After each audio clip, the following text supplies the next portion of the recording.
What's going on? Welcome back to another exciting episode of Let's Talk About Stuff. Today I'm being joined by Jake, Jimmy, and Nick. What's going on, y'all? Nothing you ever heard is true. Howdy, howdy.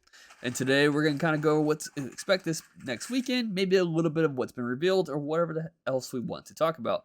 Videos this week, we're going to have a couple matchups. We'll have Supreme Kai versus SS4 Ramp. So Supreme Kai does have the draft pack cards. We will have Stormfist Krillin taking on Green Cooler, which also has their draft pack cards. And then we have Stormfist Krillin again taking on Broly Extra card. And then we got a couple profiles. We'll have a profile for, I don't know, 2 or 3 decks. We'll see it when they come. So Supreme Kai, Cooler, and at least, what did Adam play last week? Oh, Blue Boo. So what's been going on, guys? Nothing much. We got a lot of profiles this week. I'm excited to see that Blue Boo coming out. Yeah. Yeah, I bet it has Boo cards in it. It was almost a tongue twister for me to try to say Majin Buu Blue or Blue Majin Buu without going Majin Buu Blue. Boo Boo. Though we had a big conversation about the new Yellow Boo stuff. Yeah, so we've had a lot of reveals. Last week we kind of touched base on the spirit stuff and whatnot. Is it going to be good? Sure. But then we got the Majin Buu stuff, and we also got the promo stuff, which at first I was super excited. And then at the same time, I'm kind of like, I'll try at least once the AOD yellow Bobbity deck, but I'm not too big a fan of the Vegeta they release when it comes to the pure AOD build, but maybe it'll be good in any yellow deck or even the yellow AOD leader, even though it's not an AOD leader. Yeah, well, what the fuck's up with that? Yeah, like... And even still, like the highest card in the chain, that Kid Boo doesn't even work with the Bobbity leader. It's so weird. The 8-drop Boo? Yeah, the Kid Boo. Yeah. You only get the big effect if your leader's a Boo card. Yeah. Not a Bobbity. But so you have all to the other ones seal it first, right? I still say for a 1 energy double strike 30k that has deflect isn't bad. Like that could be a game like you play, the Broly Heartless Berserker or whatever to clear up a thing, add pressure here. That's free to do. You pay 1 for practically that, but with double strike. Yeah, that's cool and all, but like even the second effect of the card specifies Evil Wizard Bobbity, where if you discard it from your hand, you can choose a battle card, switch it to rest mode. But yeah, the big effect where you give it barrier, dual attack, and rest energy and stuff, you don't. Yeah, so you have to be Z Awakened, I guess, to get that effect, or use it in a deck with a Majin Buu leader. If it has a Z Awaken, because the Z Awaken only works with the Buu leader, not the Bobbity. What? Yeah, because the Bobbity on both sides is still Bobbity. It's nothing to do with Majin Buu. The Z leader does require you to have a yellow Majin Buu leader. That is interesting. Yeah. And also we got some Jiren support. It's a free evolved, I think. Yeah, it's a free EX evolved target, which isn't bad, but I don't think it was needed from what I've been told. I'm not sure if you guys experimented with the U11 deck or not, the Jiren one. I think the problems with the Jiren deck are at the top end and not the bottom. All of the 1-drops and like the little unison and stuff are still pretty efficient for what they do. And a lot of the 5-drops have really solid effects for 1 energy. I think we need a zenith of power that is more at its zenith than the current one that we have. It's a very strong battle card, but battle cards and bombs especially have gotten stronger since that card came out. And I think that is where they need to look if they want to bring that deck back into the competitive scene. Yeah, I would agree with that.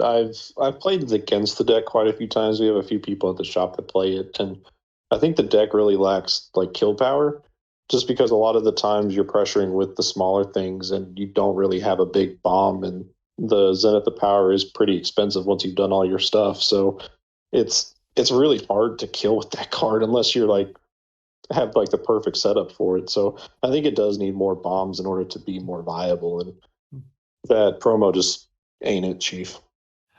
I find the lower end of Jiren to be a little bit more scary just because it is like a great pressure deck. Um, but I mean, not to sound like a broken record, and we've all said it at one point in this video, but yeah, like the top end just is not powerful enough to just straight kill you. The way a Jiren deck probably should. If we look historically at all of the top end of Jiren decks, like they're always just straight game enders if they come down. Yeah, they're all quad strikes and can't be stopped. Yeah. So I think it's cool to have a Jiren deck where the top end is kind of the lackluster part, and like the lower pressure fighty bits are like a lot more interesting. But yeah, like I think they either should have printed a promo that really buffs the lower end, or they should have printed something to buff the higher end if they wanted it to be in line with other Jiren archetypes. You could have even printed a card that isn't as powerful as Zenith, but comes out earlier in the game and is cheaper, and the deck could have pivoted into a more mid-range style and maybe found a home in the metagame. I'm actually looking at them right now, like the old cards. I just gotta make sure I click the right sets. I thought one of them was a dual attack for some reason.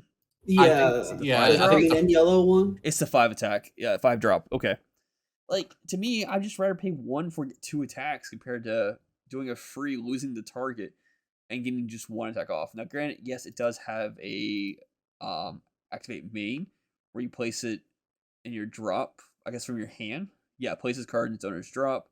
Play up to 1 red Jiren with energy cost. No, it's from the field. Yeah. So pretty much it plays, it draws you a card. After you swing fit, you could just activate main to put into drop to start a whole new chain, I guess. But it's in rest mode, and I don't think these things play in active mode. I mean, having the cycle of the one drops is really nice. Even though you have a ton of one drop Jiren options, there still is the chance of bricking, and having an option to just snatch it from the deck and have it done.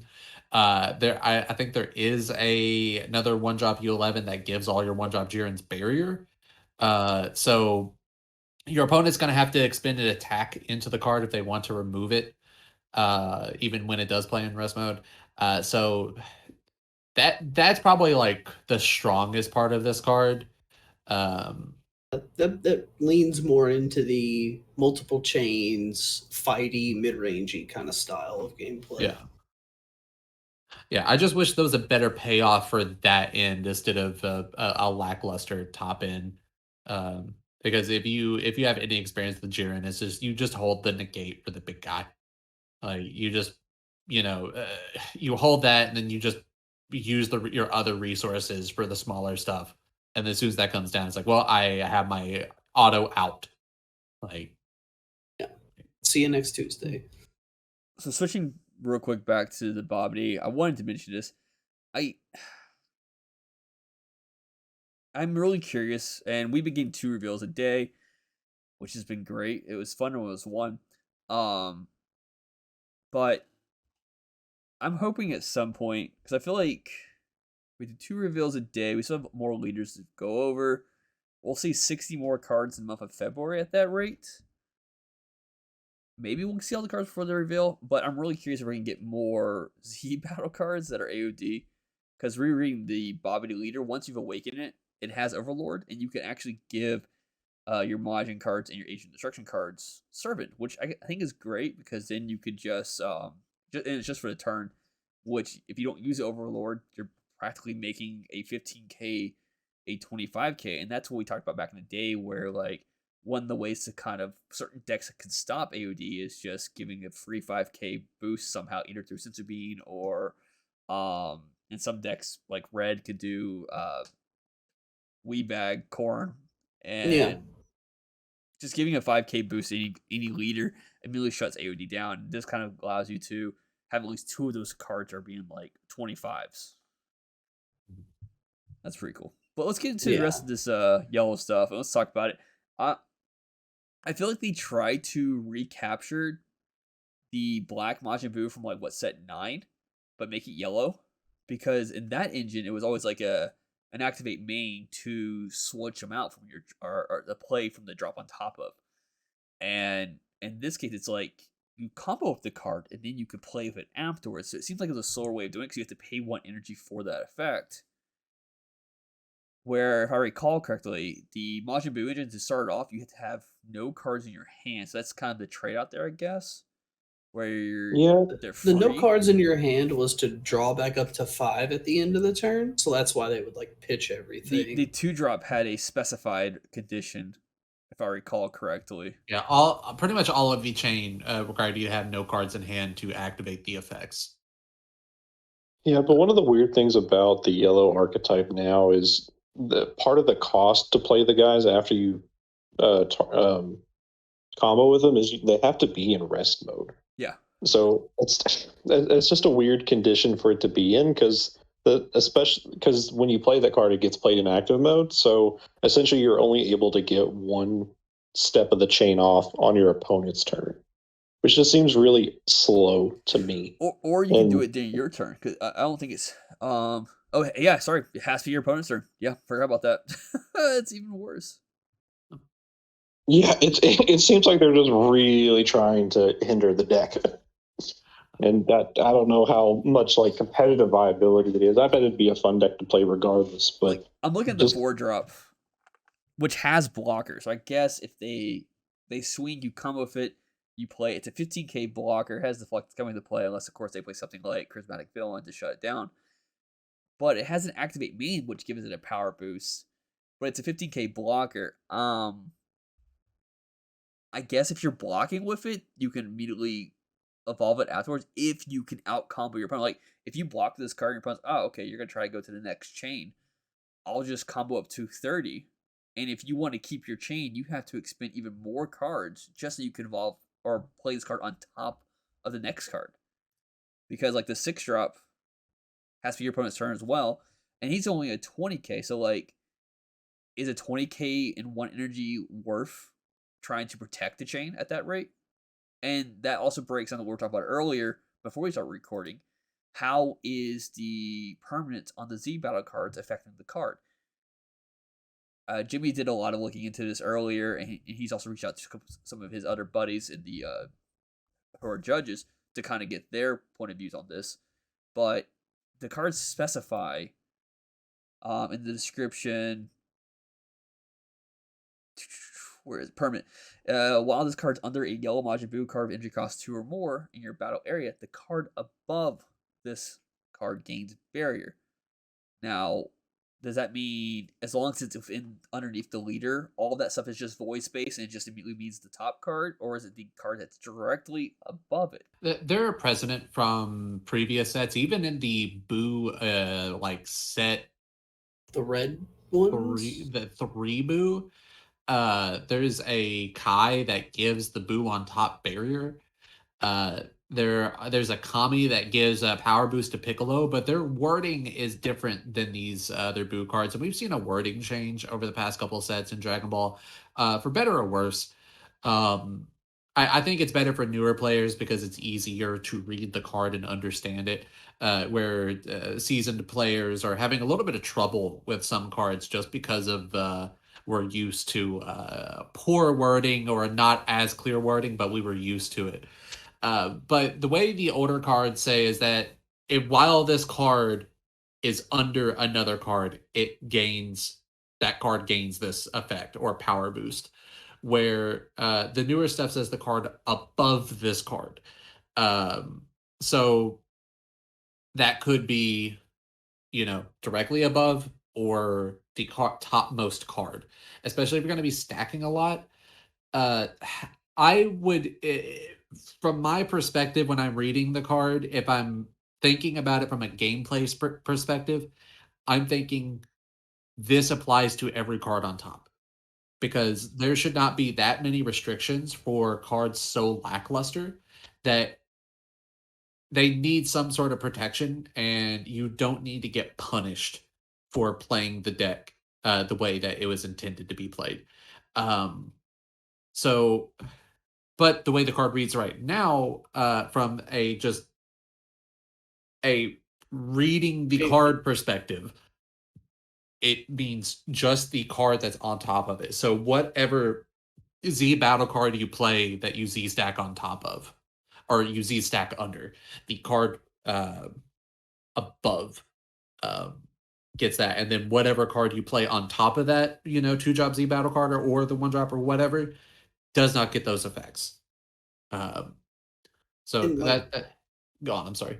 like the way I would interpret it is like just text on card that you're right, like the next piece of the chain would not like gain barrier or whatever.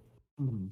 But if you layer like the way the game like if you layer like gameplay and rulings on top of it, to me it almost seems like that each piece of the chain would be considered the top card as long as it's on top, if that makes sense. Because I think in the rulebook it says Z stacks are treated as one card. So as far as that Majin Buu's effect is concerned, there is no card between it and the card on top because that card Well, doesn't exist. it does say the card above, and if the Right. card is But, in but the as far as the game is concerned, there is no card above. Physically on the table, there is. But as far as like if we interpret the way like if Z stacks are ruled the way I'm interpreting it, that it's one card and the card on top, there is nowhere else for that effect to go. It's yet to be seen. I'm sure there will be an official ruling, or at least a better understanding of the Yeah. of the wording soon. Hopefully we're not going into this blind, especially with like the rulings for the Black Cumber deck revolving around Overlord. Um, uh, Hopefully all of those get cleared up in time. We have plenty of time before the next set. We have plenty of reveals and plenty of more questions on odd wordings of cards between now and the next set. So, And hopefully they'll get answered before we get to the point where if someone brings this deck to an event and they're like, all right, cool, I'm gonna do this, and they're like, yeah, Judge, that card doesn't have barrier, and they're saying it does, or that card survives being KO'd because the card that's 3 cards down below it when it specifies this. Like, I do agree, we do need a confirmation, because if that chain has no like protection in a sense, the deck will not. And I hate to say, like, that's kind of how we were talking about, like, with the Spirit Bomb, where do you play 3 of those cards in your deck so that way it's not getting put into your life, it's not getting added to your hand? Because once you awaken on that later, you pull it from the deck, and if it's not in your deck, well, you're out of luck. And in this situation, the chain starts with at least 3 of your 7 Z battle cards being pulled out of the Z deck. And the leader is going to be one of those Z battle cards. Actually, I need to double check. Does that leader stay? 'Cause sometimes they don't stay. I don't remember real quick. I think it does. And yeah, while you explain that, pretty much like the way the whole archetype works is you have to have a specific X amount of cards under the chain to keep going up. So essentially, unless there's something else that adds to the chain or puts cards underneath it, right now you're only going to be able to have 2 chains. And those are both coming from the Z deck, which, I mean, granted, that's a good way to start because you're guaranteed to at least see the start of the chain. But if someone removes both of those, your deck literally does nothing. Yeah, it does not function. Yeah, I was really hoping we would see a way to recycle the Z battle cards in this situation, because Z battle cards, once they're removed from the battle area, they just get removed straight from the game. So those cards are gone, or some sort of like way to detach the cards under to protect the topmost parts if it does not give barrier or keep the KO. Um, Uh, I or think like a replacement effect or something like that for when the card gets negged. Because the card gets negged, there's just nothing you can do about it because that's not KOing. And Because all it takes right now is 2 Black Smoke Dragons, and the deck literally cannot be played. yeah, So the I think Ziegler does stay though, but yeah. a good line of text would have been this. Indestructible. Yeah, that would have been nice. Or when this card leaves the battle area, return it to the Z deck, then negate the skill for the game. So each piece gets 2 uses. So you have 4 chains, just like you would if they were cards in your main deck. The only thing about that though is that when you play a card, it becomes a new instance of the card, and Right. you just cycle that over and over and over though. But I do agree, like But if they have no you see protection what on I'm top, saying. yeah, like you're dedicating like, and there's a lot of good yellow Z battle cards out there. Like there's Oolong, which could just take the power of anything, and I like to at least put in 1 Oolong in my yellow decks. That way, if I have a secret on board, boom, it's 240Ks attacking my opponent. Or even the Krillins, which is just a 1/1 or a blocker on board. And if I have to dedicate like 6, actually all 7 of my cards, literally be 2 each of the Z battle cards, and then 1 Z leader, I don't have room to tech in that other stuff now for late game stuff. I don't know. So as consolation, we could have got to use each piece twice. Like, I'm still gonna try it if no one else at our shop brings it. I know Trevor and Adam and I think Tracy were interested, and I feel like they got put off on this. Yeah, Trevor and I have been talking about it in our own messaging. He's interested in the deck just because it's Boo, and he'll give it a shot. But he's has the same concerns as we do, and he's voiced his opinion in the Discord as well. So, and I agree with him. Like it seems good, but it's just too heavily restrictive. Like there's just a lot holding it back.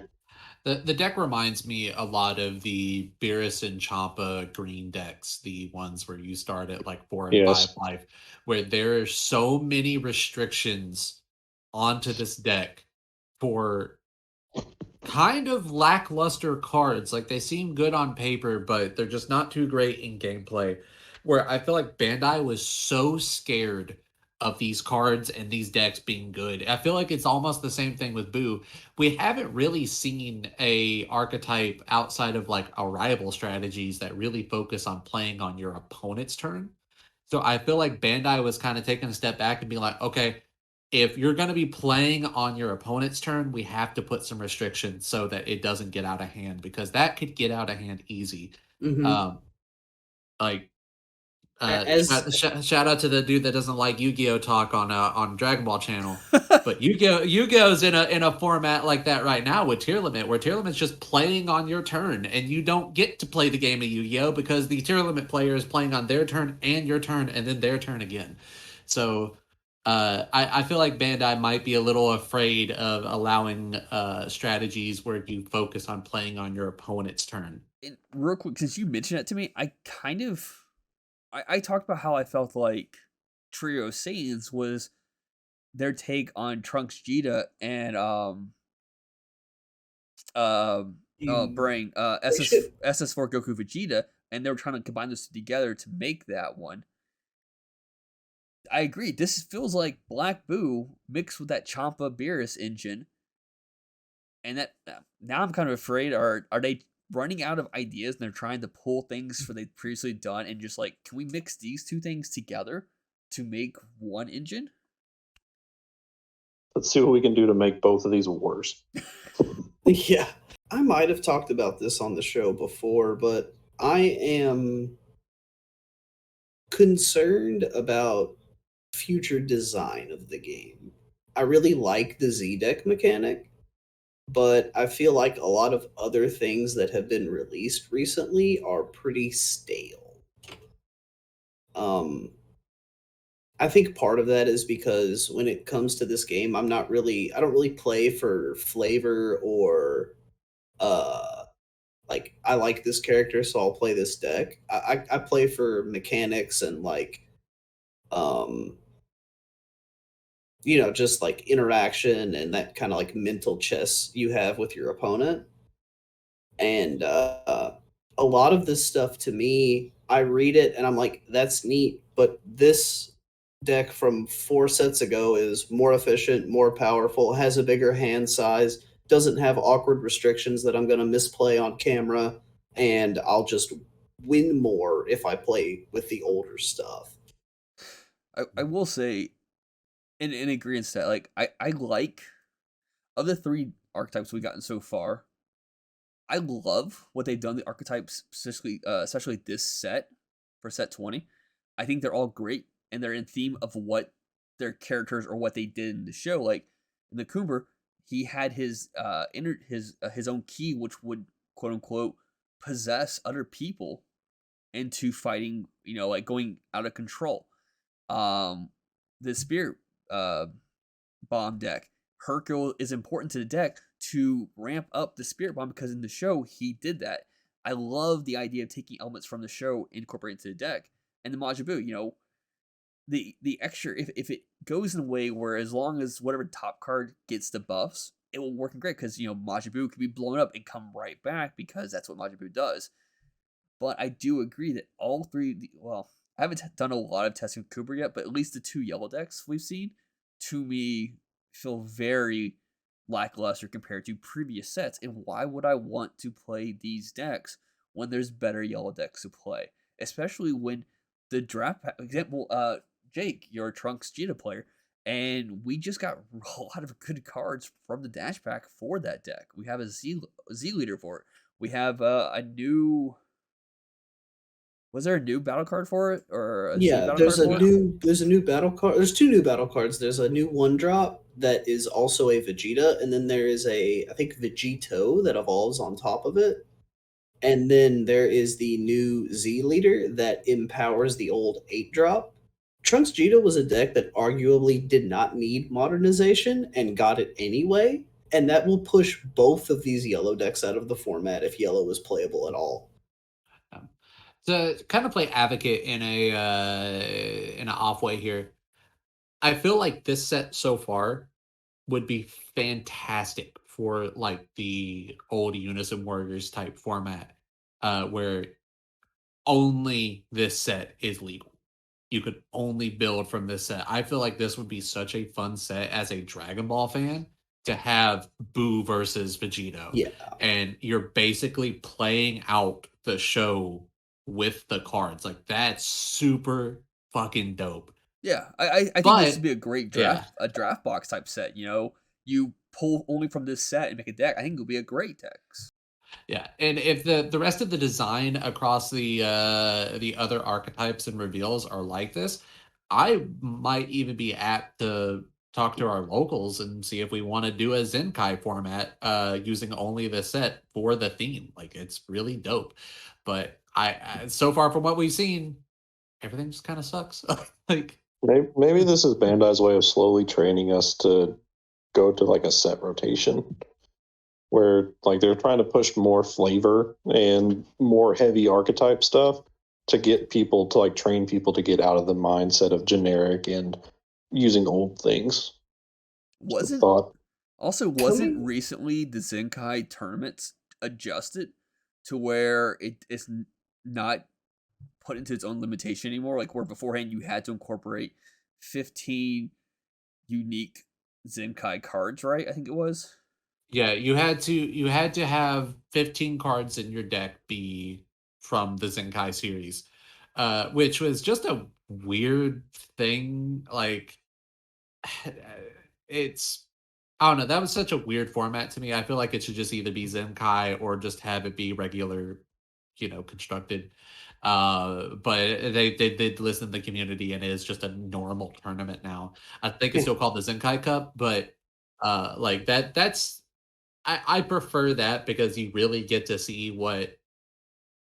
what things are good. Um, and I think we've seen a lot more variety in this uh last Zenkai Cup. Uh, if I remember correctly, there was little to no sin. Oh Uh, yeah, it was. We saw the top 16, and I feel like there was 14 different decks. yeah, like that's dope. Like Yeah, that's cool. I don't know if that's something from the change of the Zenkai Cup format, or if the ban really hit Sin that hard. I don't think so. I think Sin's still a crazy deck. Very Um, playable. No sin. yeah, Yeah, yeah, there was no sin. There was at least two SS4 Goku yeah. SS4 Vegetas was there. and two Gammas that got top, and then everything else is just wild. Like Android 16, I think it's a set 2 Golden Frieza. Was that Black Buu? I'm seeing no Green Majin Buu. Wow, I didn't realize that. Trunks Vegeta. Looks like the reboot Trunks. Got one Crimson Goku, the black SS4 Goku, a Beerus, an AOD, a set 2 Vegeta, a Supreme Kai, and a Turtle School. You Like, could have told me other than Turtle School, you could have told me this was a top 16 from April of last year, and I would have believed you.